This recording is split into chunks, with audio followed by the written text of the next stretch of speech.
go live in Los Angeles, wherever you may be and however you may be listening. iHeartRadio, Fox Sports Radio, and FS1. Joy Taylor is joining me.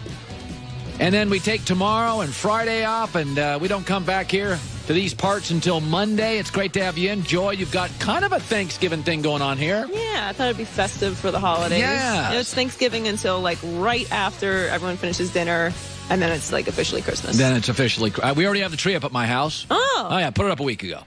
No, why not? You guys get a real tree? No, it's a fake one. Oh, really? Yeah. Recycling. I like that. Yeah. We always had a fake tree growing up. And it was a hassle, but it was the best. And you have to pull all the wirings out. Yes, it's all that. My cats like it. Okay, I don't do Blazing Fives on Wednesday. Typically, I hit about 50%, 58% of my games. I take Thanksgiving off. It's a weird, quirky week. But I played well. I got 3-2 last week. We've only had one losing season all year, one losing week all year. It's amazing. Best year I've ever had doing this. Best year I've ever had picking games. And I love my picks this week. And so I thought, you know what? I'm hot. Let's not screw with momentum. I look at the numbers on Monday, and I'm like, man, there are a lot of... This is a good week for numbers. I told you last week I like the numbers. And this week I really like the numbers. The Blazing Five brought to you by Chili's. 3 for $10 to go. Starter, entree, Coke, only $10. Chili, 3 for $10 to go. Makes the holidays easier. Here's the Blazing Five. That's a hot one. Let's blaze it up. Fire it up. It's Colin's Blazing Five. Bears and Lions. Okay, Detroit plus 3.5. Like it. I love the Lions. First of all, Mitch Trubisky's banged up, and he may not play, so get on this puppy fast. They may take it off the board. But I liked him before that. Matt Stafford has won 4 of his last 5 Thanksgiving games, and he's thrown for, on average, 300 yards a game. The Bears are a good team, but they're young and emotional. Young and emotional teams are great at home and average on the road. This team's just 2-2 on the road this year, and their wins are over Arizona and Buffalo. Detroit wins outright 27-26. Seahawks at Panthers. Carolina, I'm going to take them plus 3.5. I know it's more than a field goal, but you got 2 things working here. One, Carolina is sneaky good at home, and Seattle's sneaky bad on the road. Look at the home-road splits for Carolina. They're 5-0 at home. They average 32 points.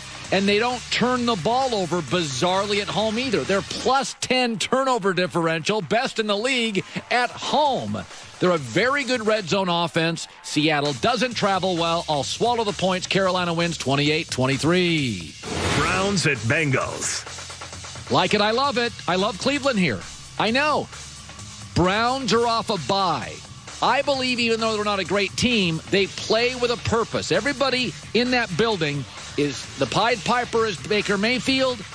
Actually, in the last month, strung some nice games together. Cincinnati's just overrated. They've been blown out several times. When the Browns lose close. This Bengal defense is on pace to be the worst in NFL history. Baker, 9 TDs, 2 picks in his last 4 starts. Browns, forget the points. I think they win outright, 27-26.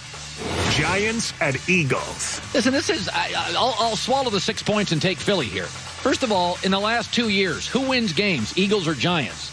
So I get the better team, the better roster at home. Carson Wentz against Eli.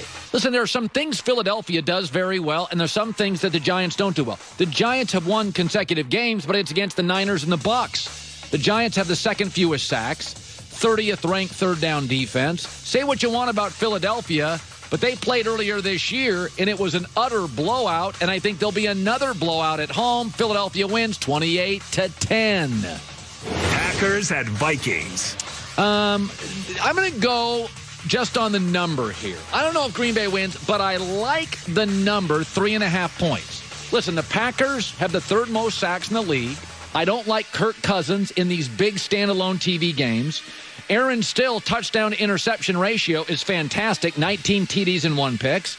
And I'll go back to it. Kirk Cousins is the Andy Dalton of the NFC. Big games, shrinks.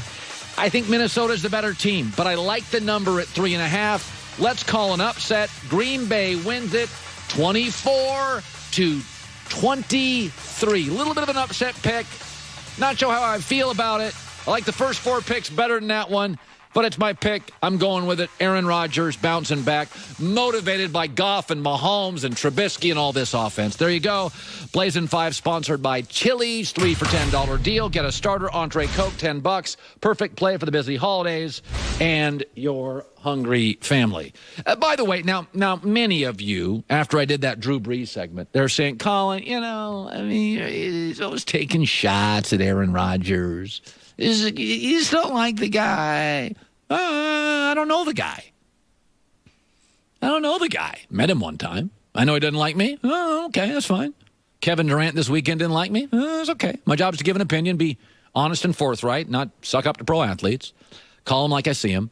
Let me defend Brett Favre, though, on this, because I know how this is going to play. Brett Favre came out in support of Mike McCarthy this week. Uh-oh, a lot of pressure on Aaron Rodgers. Aaron doesn't like him. Brett says he is an excellent coach, that Mike McCarthy.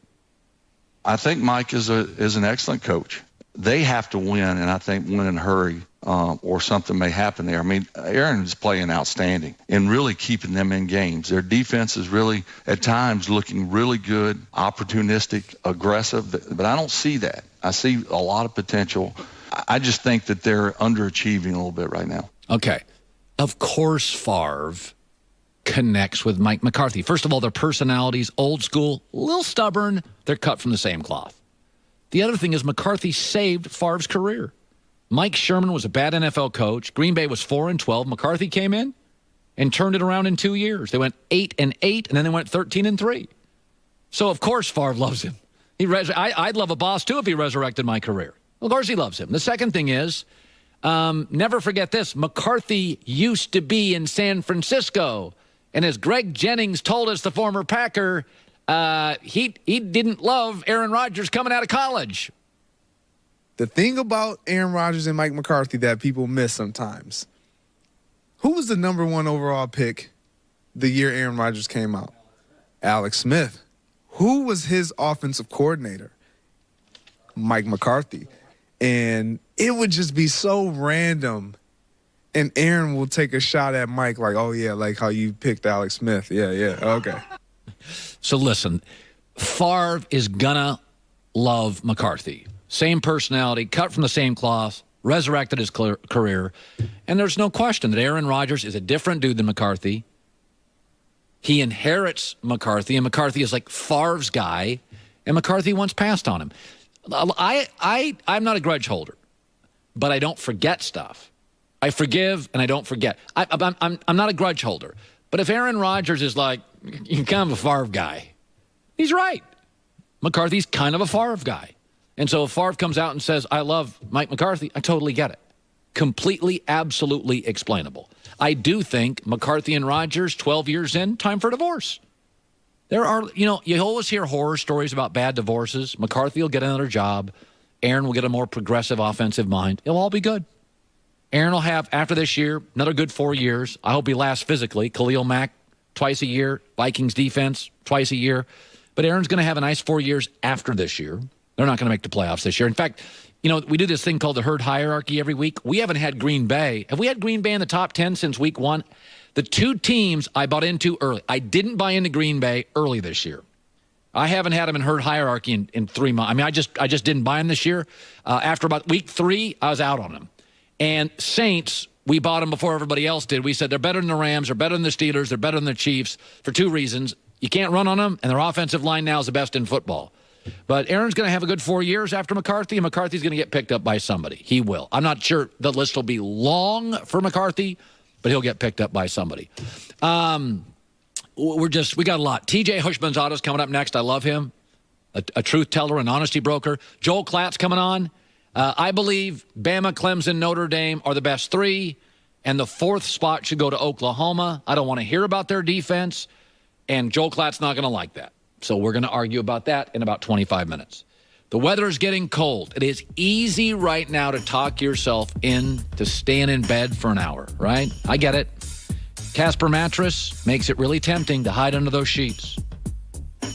Switching to Casper for me was a no-brainer. High quality.